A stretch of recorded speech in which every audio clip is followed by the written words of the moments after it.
আজকে বানাবো খুব কম সময়ে আর খুব সুন্দর একটা ইয়াররিংস। এই ইয়াররিংসটা বানানোর জন্য বেশি কিছু প্রয়োজন নেই। প্রথমে নিয়েছি একটা ছোট্ট ওয়্যাক্স স্ট্রিপস, তার মধ্যে হট গ্লু গান লাগিয়ে আমি এই প্লাস্টিকের ফ্লাওয়ার প্যাটেলসগুলো তিনটে নিয়ে এইভাবে ডিজাইনটা করেছি। আর মাঝখানে দিয়েছি একটা ছোট্ট পার্ল। আর ওয়্যাক্স স্ট্রিপসের এই এক্সট্রা পার্টটা আমি নিট অ্যান্ড ক্লিন করে কেটে ফেলছি।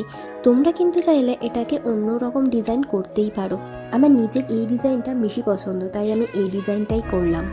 আর ইয়াররিংসের পিছন দিকটায় আমি একটা স্টাড লাগিয়ে নিয়েছি, তাহলেই রেডি আমার এই ইয়াররিংসটা। তোমরা কিন্তু দেখে বলো এই ইয়াররিংসটা তোমাদের কীরকম লাগলো। যদি ভালো লাগে অবশ্যই কিন্তু আমাকে কমেন্ট করে জানিও আর একটা লাইক দিয়ে দিও।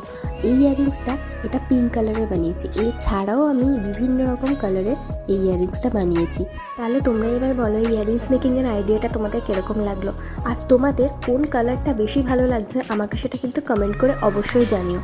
আর ভিডিওটা যদি তোমাদের ভালো লাগে অবশ্যই কিন্তু লাইক কমেন্ট করতে ভুলো না, আর পারলে একটু শেয়ার করে দিও। টাটা।